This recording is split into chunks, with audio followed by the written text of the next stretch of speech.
As the saying goes, an apple a day keeps the doctor away. Since 2020, it's been a pandemic that's been keeping the doctor away. Today's Over the Kitchen will focus on navigating through healthcare system while in the pandemic. I'm sure many of your non-emergent appointments have been pushed back, and so you're probably going back to your yearly appointments or however your schedule for going to the doctor was. So what should you expect, at least as a patient, and what should the healthcare provider expect from you?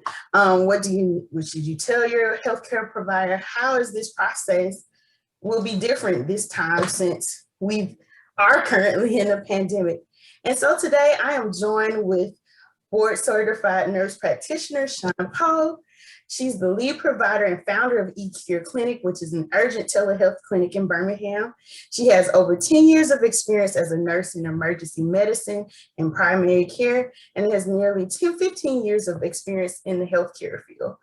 Hopefully today we can address some of your concerns and changes that may be within this process. How are you doing today, Shawn? I'm good, Shamitria. How are you? Thank you for having me. Oh, most definitely. I'm so excited about you being here and the information that you can offer us today. So I know you have been busy working in the emergency care line of field of work right now, especially just since the pandemic has started. So, and you also kind of see primary care as well. But how has that been different? First, I guess from the perspective of just in general, and then you can kind of go into how it's been different on both ends as a patient, what you can see from a patient experience and from a healthcare provider's perspective. So initially, when the pandemic began, there was this influx of patients coming in, COVID-related complaints. And then when the shutdown began, things kind of slowed down some. People actually started to listen to the recommendation of staying home and not coming to the emergency room. And I think to a detriment for some people, some people kind of ignored some of their symptoms for things of strokes and heart attacks. Some of the statistics and data has shown that, of course, the number of strokes, heart attacks, and emergency type illnesses dropped. And it's not that they were not happening. It was that people was scared to come to the emergency department due to the virus. Scared of contracting it, scared of dying, but not realizing they're having a life-threatening illness. And for on the primary care side, a lot of testing, a lot of follow-up, and a lot of appointments were pushed back, and it kind of threw the primary care. Even especially private primary care offices, it was to a detriment to their practice, because that's their mode of survival in that sense. But also for patients, you know, people who had follow-up for cancer screenings or things of that nature, it put all of that behind. Yeah, and that's kind of what I want to talk about, like those people who are out there. You know, I know some people who've been scared to go back to any kind of doctor, and now they're kind of feeling a little bit comfortable, you know, either because they've gotten a vaccine or this kind of in their mind has died down, but it hasn't. But like, how do we, that's what I kind of want to talk about today is, you know, how do we talk to these people? Like, what, still go to the doctor, still go to a follow-up, but what things that they can do on their own as a patient to make themselves feel comfortable. But also, you know, I get it that the pandemic is going on, but if you're having these emergency, the shortness of breath or chest pains and stuff, still go to the doctor. So that's kind of things that I do want to address to those people who are out there, like who are scared because of the pandemic, or those patients who haven't seen their doctor in more than a year, you know, or they're preparing to go to their doctor in the next few months. Like, what should they prepare for? what do you think? I know for me as a patient, on one end, I've had a telehealth appointment at last year. But I always, just in general, as I start seeing things, I always like to journal, just so I can kind of keep a consistent record of what's going on. So I don't know if, anybody out there who can write like on a calendar, hey, this went on. I haven't been to the doctor in a year or two, but I'm starting to see that I'm having really bad headaches. I don't know if it's from this, and that's how I got migraines. Like just a couple of days ago, I was diagnosed with eye infection. And I've had it for a while and didn't even realize it, but it's just my eye was just really red. So over a while, I've just kind of been keeping a journal of, hey, this eye is red for some weird reason. So, and now it's gotten taken care of. So like, as for people, whether they're really healthy or really have a health condition, I know we have a lot of older population, and like, what should you expect? What should you do? Or how should we prepare for it coming to the doctor? I guess just from a general sense, having an in-person visit, and we can kind of go into telehealth. But so if it's if you actually have an inpatient appointment to go to, my recommendations would be, one, have your sanitizer with you, have your mask with you. I also recommend eye covering as well. For the population, especially the at-risk population, just to cover themselves in case there's any type of anything to go in their eyes. It just covers their eyes. The gloves, I'm not a fan of the public wearing gloves in public, because I think that we forget that when we have these gloves on, they still collect germs. Yeah. And just like your hands do. So if we're wearing these gloves and we're touching all our personal items and car keys, cell phone, and ourselves, the germs are still there.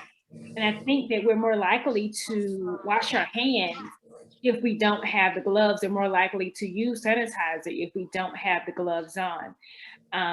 I just feel like the gloves just harbor bacteria. That's just my personal opinion.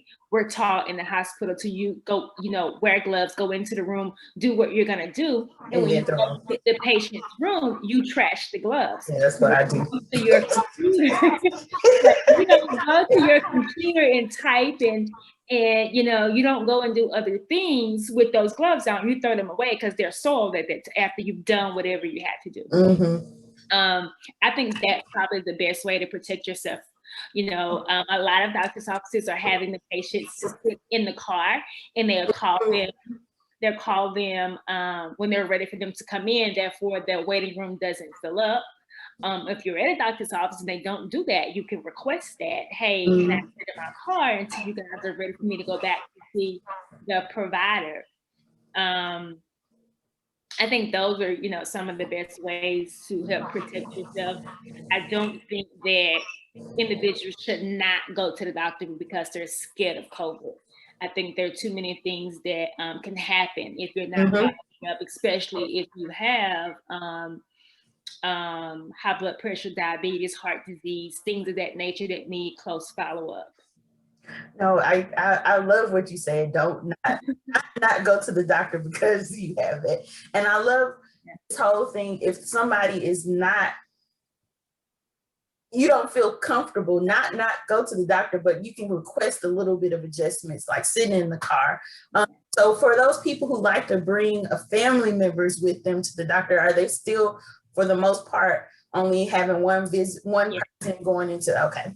Yeah, unless you're disabled, you need help with, unless you need help with walking, or you have a wheelchair or walker, or you're unable to talk or something like that, they prefer for people to come by themselves, and family to sit in the car, unless you need someone to help you in some type of manner.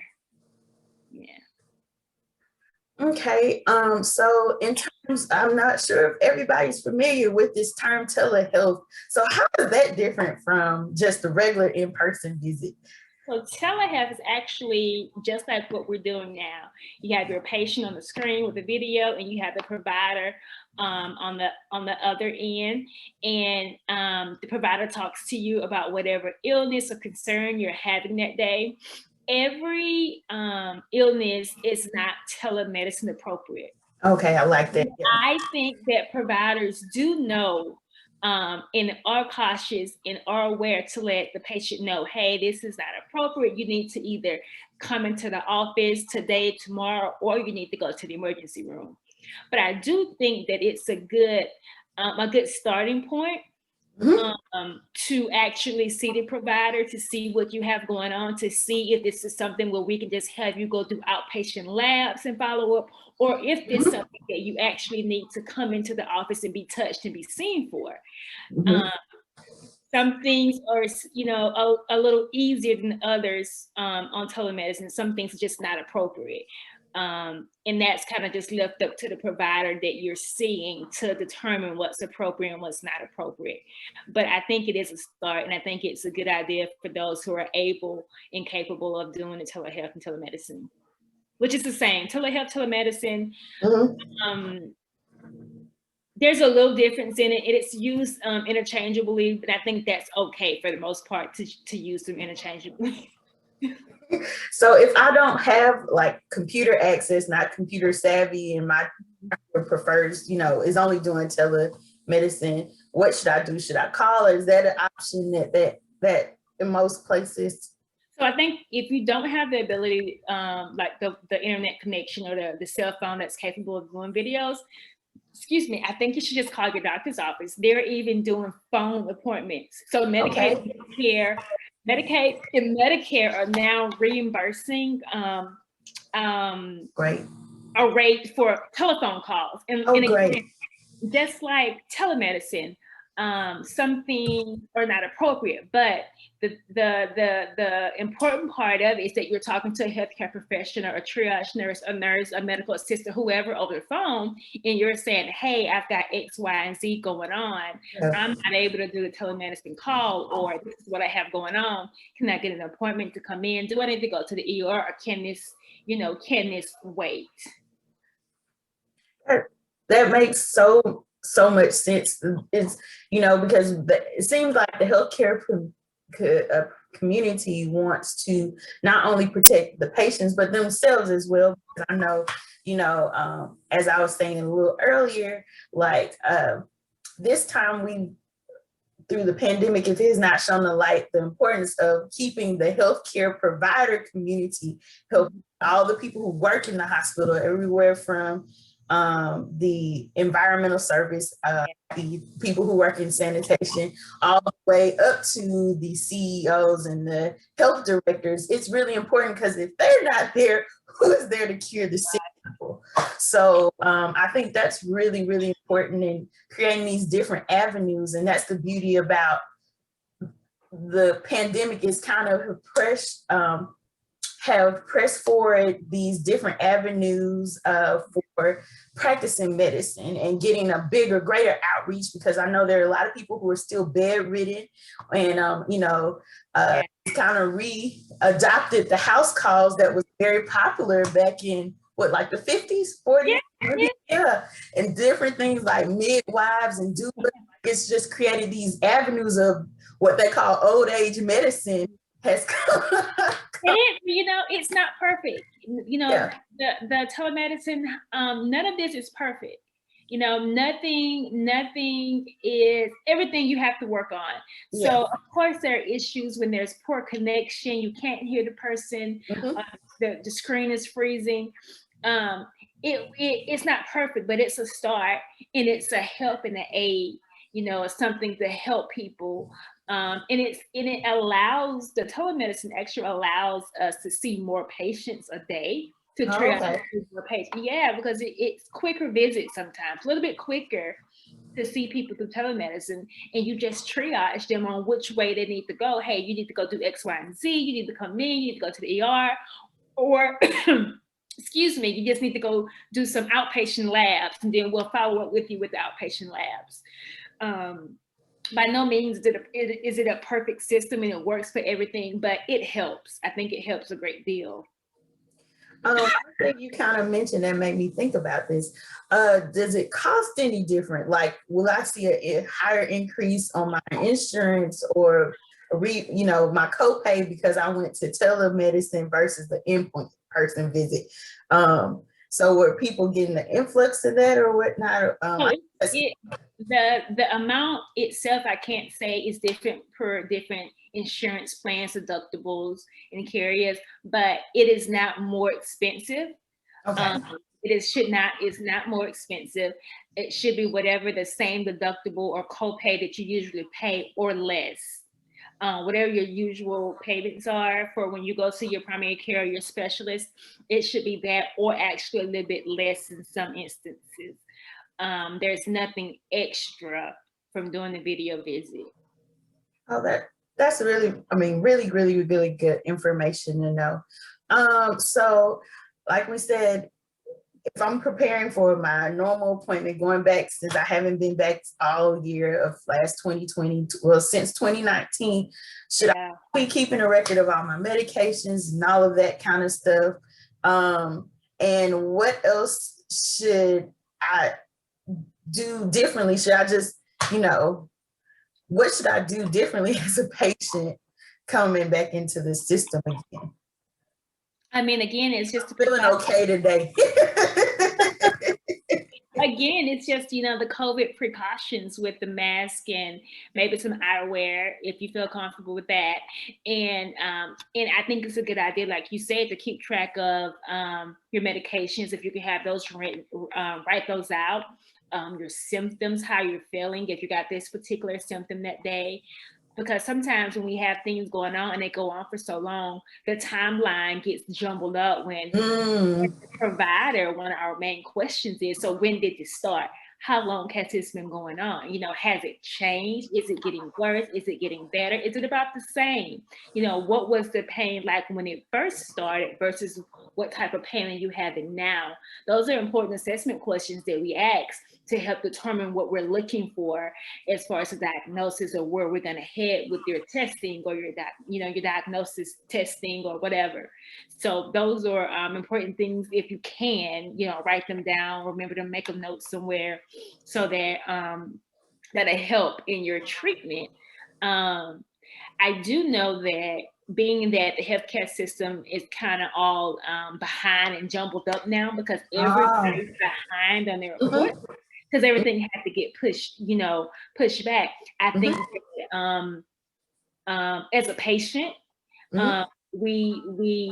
we can't just leave it to the healthcare providers to make sure we get what we need. We've got to have some type of accountability for ourselves to make sure we get what we need, because these healthcare professionals are taking care of so many people that sometimes things and people fall through the cracks. So as me taking care of my health, I need to be aware of to make sure that I'm getting the follow-up that I need. If you're calling and you can't get the appointment, just be consistent with calling. Hey, has anybody canceled an appointment coming up? Call every day. Has anybody canceled an appointment? I'm just trying to see if I can get in, because when we are so far behind now. We're so far behind the 8 mile now because things have been pushed back. Even for even more so for the non-insured population, the county system was so overwhelmed before the pandemic came and behind on appointments. Like you couldn't get appointments at Cooper Green for months out. Sometimes myself and the provider in the ER and telling patients to, hey, if they don't have insurance, follow up with Cooper Green, the first thing they would say was, it'll be months before I get in with them. Yeah, they're so behind. So imagine now that they were already months behind with seeing people because there's so many uninsured people. Now they're even further behind. And in the midst of this, you've got people who have undiagnosed illnesses, undiagnosed cancer, heart blockages, high blood pressure and diabetes and things that are not being treated. And by the time it hits the head, they're coming into the emergency room and it's full blown and it's hard to, where when we could have caught it at the beginning and kind of not let it get to that point. Now we're so far behind. It's going to be really hard to get back to. And I don't know, I don't know how long it's going to take to get back all these missed appointments and things that this may be something that's going to take, years to get back because of the pandemic. Who knows how long, I guess what I'm trying to say, who knows how long the effect of all these missed appointments is going to take. I'm sure studies are going to come out years later to say, hey, how many people passed or died, or how much cancer was missed due to the pandemic. Yes. But we've got to take some accountability with not just waiting for someone to call us for an appointment, or not just waiting to hear from someone. We've got to call. We've got to get on the phone and say, hey, I need to be seen because of X, Y, and Z, or whatever you may need to do to get, to get seen by somebody. You brought up a good point that I just remember in Valentine's Day I talked about was one thing about Valentine's Day from worshiping into wellness was about self-care. And you're alluding to is the importance of tapping into yourself and being aware of being with yourself, because that's one thing God kind of requires of us to do, is to be in tap with our own selves. And in taking care of our body, we need to be in tap with our own selves. And so, if you are, and I'm not going to take your own words, but correct me if I'm wrong, but if you are waiting to go to the doctor and you are getting to these severe or something that's troubling you, I know there are certain people, who have a lot of different things in their mind that may be wrong, but if something is really bothering you and you're feeling like you're just not feeling like yourself, or you're feeling different, please just don't wait. Yeah. Take a little bit of accountability, or write down, hey, this is what I'm having. I'm seeing blood from this. I'm seeing discharge or whatever. I'm just not feeling well or feeling like myself. I need to go to see. Just go to the emergency room, Okay, yeah. True, if you're uninsured, it may be a bill, but a bill versus death, which you can't be too careful, and it may turn out to be nothing, but now that it's nothing at that moment. But I think that sometimes, because the uninsured don't have insurance, they fear that bill coming. And when that bill comes, I get it. It's probably going to be thousands of dollars. I get it. It's not affordable. But hey, you can do a payment plan and say, hey, all I can pay is $5 a month. This is all I can afford. All they want to know is that if you can give them something a month, and it's worth that $5 a month versus, you die. Like, in terms of emergency type of things, what do you think are like key things and signs and symptoms that, hey, I definitely need to go immediately to the doctor, just for people who need a reminder, despite it being COVID, outside of the COVID related symptoms, which I know is similar to other things, but go to the doctor if. So, of course, number one is chest pain. If you've got this chest pain that you've never had before, and especially if you're an older individual with comorbidities, when I mean about comorbidities, high blood pressure, diabetes, obesity, you've got chest pain, that's something you need to go to the emergency room for, or seek care immediately. Even if you don't have comorbidities and you're a woman in her 40s with no health, 40s, 50s, or whatever, with no health problems, and you've got this chest pain you never had before. Women have heart attacks. You've got this arm pain. You've never had this arm pain before. Women have heart attacks, a little bit different symptoms than men. Jaw pain, tooth pain, things like that. Sometimes when you have these pains as a woman, that it could possibly be a heart attack. That we ignore some symptoms sometimes because we're so used to just pushing on. We're so used to pushing on and ignoring our problems. shortness of breath, increased shortness of breath. If you haven't had shortness of breath and now you have shortness of breath, that needs to be evaluated. Now, if you smoke cigarettes or something of that nature, and you've been in the shortness of breath isn't new, it still needs to be evaluated because you still could have some conditions along due to smoking the cigarettes, and that could be cancer, COPD, or something of that nature. Of course, stroke symptoms. If you've got weakness on one side, facial asymmetry, confusion, slurred speech, things like that. Those are, stroke type symptoms that we need to look out for. Like what, outside, like we talked about COVID or anything, is there any closing anything that you could advise us on? Like I said, navigating through the healthcare, what would make like going to something different, because your service, eCare, is relatively new, but it's very new, and it was actually timely because of COVID.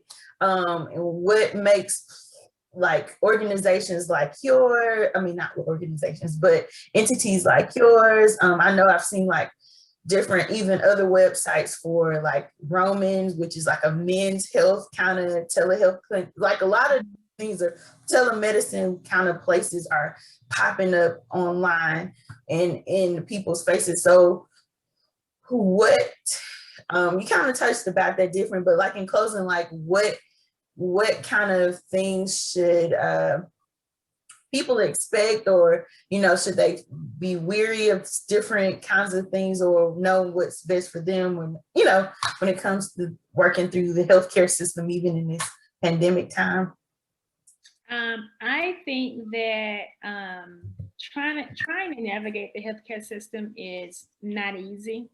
It's not easy for me as a healthcare provider myself, trying to navigate sometimes and figure out where I need to go to get certain things done, or what resources I need for certain illnesses. But I think one of the biggest things I think is to seek out and look for somebody. If you can't figure it out, ask around, if there's someone who can help you figure out where you need to go. There are quite a few non-insured clinics in the city. Arms Clinic, ARMS, Arms Clinic, Christ Health Center, Cahaba is another, and there are few more clinics. I can't name them out. I have to get your list, but there are resources out there.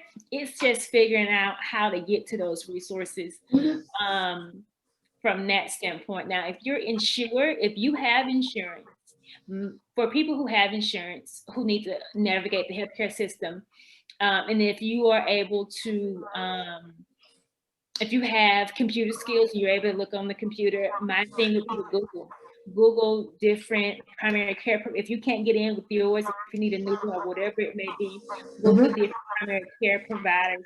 Call a list of primary care providers. Hey, I'm looking for a new one, or hey, I need an appointment. There are multiple many urgent cares around the city that take some of the minor illnesses. You can walk into those. And typically, if you have insurance, you're just paying your copay to walk into those types of clinics. And if you just don't know, and you're if you're an elderly person and just don't know and need help, ask somebody, ask a young person, ask somebody to help you. Tell them what you're looking for, what you need, what you have going on, to see if they can help figure out how to get you into the right direction. Maybe give you a phone number or give you some type of resource to help get you where you need to go. I do in my clinic is I do telemedicine. And what I try to do, my focus is kind of like an urgent care. I do things like cough, colds, flu, COVID testing, flu testing, strep throat testing. I do some minor suturing.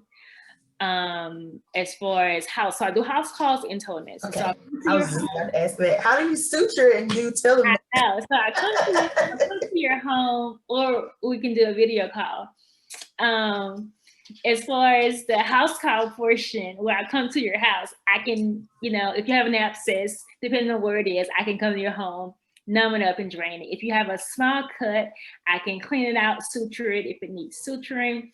If you just need your vital signs taken, blood sugar taken. Eventually, I'm going to have IV fluids and come home to your house and do that.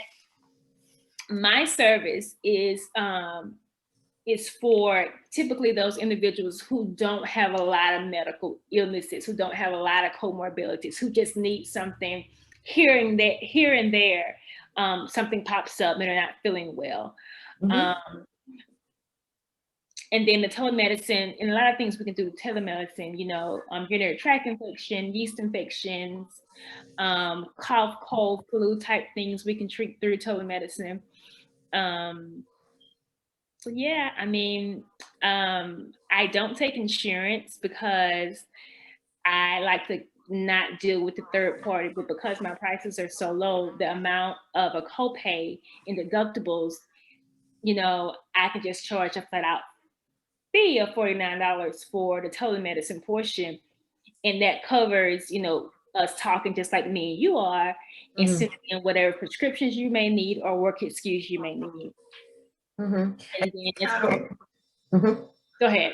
Kind of work and integrating, or what I call, even what I think about urgent care centers, are like the in between, like what you're saying. If you really need to go to the doctor and you can't get into your doctor for months and months of time, go somewhere. See somebody so they can your doctor, because there are things in place like medical release forms that you can still give your healthcare provider a continuation of care. Because, am I correct? Healthcare providers don't mind having, hey, I've gone to this place, because that kind of gives them some extra information when they're seeing you, right?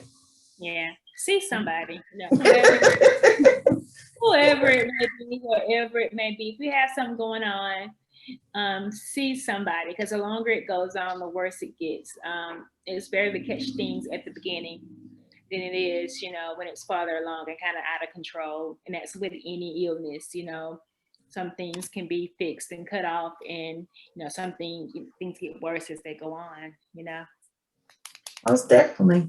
Well, it was a pleasure having you here today, Shawn, and I hope that today was a blessing to other people and that you learned something. And most importantly, go to the doctor. Don't let the pandemic keep you away from your life being saved in whatever way. Just go see somebody, whether it's actually like similar to this through a telemedicine, or actually in person, or a phone call. Go to the doctor. Okay. Until next time. Bye.